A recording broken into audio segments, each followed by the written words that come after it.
What's up, everybody? Hope you guys are having an amazing day. There is a lot that needs to be talked about, so let's do this. First things first, have you guys missed me? Because I've missed you guys a lot.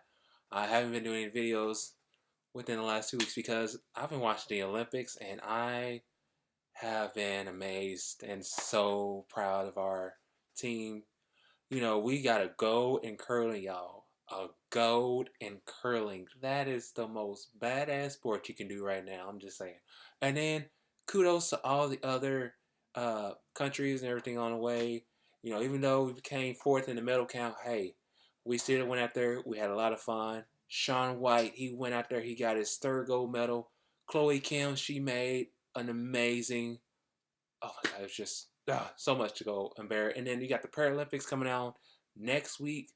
I'm ready for that as well too. But yes, you guys, I do miss you guys a lot, and there is so much more that we need to talk about. So, as you guys know, the last video I did was talking about the whole Parkland shooting and everything along the way, and I just say that video, it was hard to do, it was hard to post, and everything else along the way. Now, the kids, they came back to, they came to Parkland after 2 weeks from that shooting, and Fred Gutenberg, he lost his daughter Jamie to the gunman at school, and on Wednesday, his son went back to that school without his sister, and it's so unbearable to even see this. Students and teachers, they returned to class on at the Parkland campus, seeking normality after the mass shooting, that thrust them into the center of the national gun debate. Gutenberg said that, it was bittersweet to see his son go back. He said, I'm not scared because this is now the safest school in America, he told CNN. But it's hard because his son walks there without his sister. His daughter's friends walk in there. They're used to walking in there with his daughter, and now they are walking in there without her. And administrators, they went back to ease. They had a routine basically with a modified schedule, and it's basically a half day. So basically, they went there about say 7 in the morning. They got out about maybe 12, so about 4 hours or so, give or take. And the day began with 17 seconds of silence to remember those who they lost. And the students, when they went there, they described it as a roller coaster of emotions. As they walked in, filled with friends, grief counselors, and comfort dogs, and they also had police out there, protecting them as well. And throughout the campus, posters offered encouraging messages, reminding them that we get courage from each other, and that's a really good thing. Now, Broward County Public Schools Superintendent Robert W. Runcie, he said on Tuesday after classes, he said, "We know things will never be, the same, but we're going to try to figure out a way to move forward."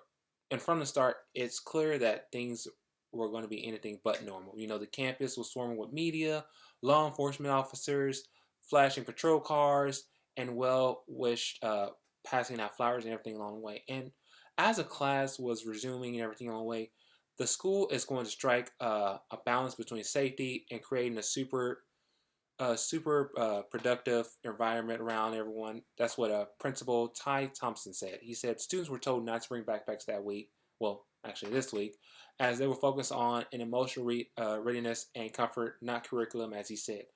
And Building 12, where most of the massacre occurred, still remains closed, and it's taped up and everything with its windows covered and everything along the way. And the absence of the building forced administrators to shuffle classes around and clubs to meet at new locations as well. And for many students, it's kind of hard to not see, to see what's going on, everything, see friends along the way. He said, Senior Dimitri Haas said, it's chaotic to reunite with friends and teachers that have not seen in 2 weeks. And he said that some wanted to dive straight into classes, but others wanted to take it slowly. And, basically, it really doesn't feel the same anymore, because right after that, that's when they were dealing with the gun law debate and everything along the way. And this is when Florida lawmakers denied this. It's a lot to bear, but you go, why is that happening? Because let me ask you this. What's more of a public health risk?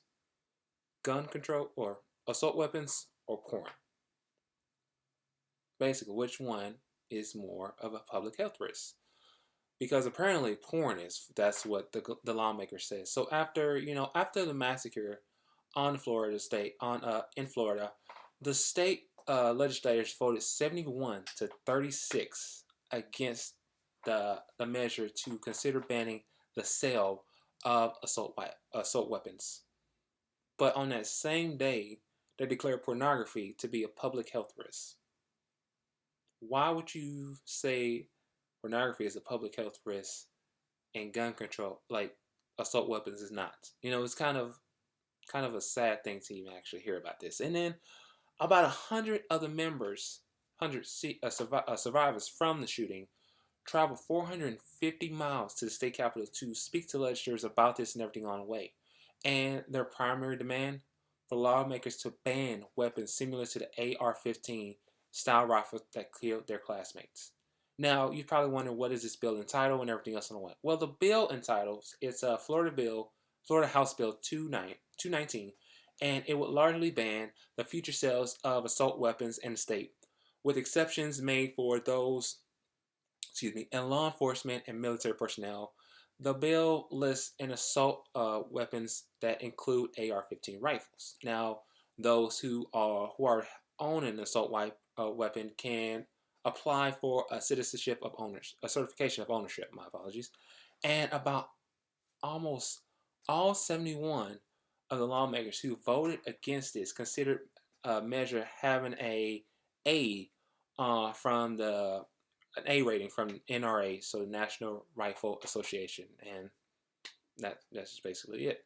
But Stoneman, Douglas Senior, Chris Grady, he was one of the survivors, and he went to talk and said something to the state lawmakers. He said, "If you are not with us, then you are against us, and you are against saving the lives of innocent children, and we are going to be voting you out." That is like an ultimatum. And that is where you need to know how our judicial system is so fucked up in so many ways. You guys think that pornography is more of a health risk than assault weapons. I, for one, think that's idiotically stupid. And, we also have all these people out here. They want to make sure that all these children are safe in their schools, high schools, middle school, everything along the way. You have people who are willing to volunteer, law enforcement. You have people in the military who are willing to spend their time to make sure these kids are safe no matter what. And it's just a hassle to even do all this. But the good thing about this is there are actually states that are starting to change the age limit of buying a gun. So they change, basically if you're 18, you can actually buy a gun. Now they are trying to change it to 21. I say you should change it to 25 because that'd be an even better solution. And this, there's a lot going on with that. And it's just so much to bear and everything along the way. Like I say, I'm always here for you guys. You always want to go out there and make sure that everyone's well protected and everyone is secure. You make sure our future is bright, our future is amazing, and so much more. But I want to know what you guys think about this. What do you guys think about how, these kids are coming back into their high school, after 2 weeks after the school shooting and everything along the way? What do you think about our lawmakers, making this decision and everything else along the way? Do you have any advice about that? Or I just basically want to know what your intakes on it is, okay? Like, share, comment, subscribe. Let people know I'm out there for you guys. You may think I'm not out there, but I'm actually out there. I'm actually trying to get the info out there so that way you guys can know about that, okay? But with that being said, I love you guys. Peace out, and Wakanda forever.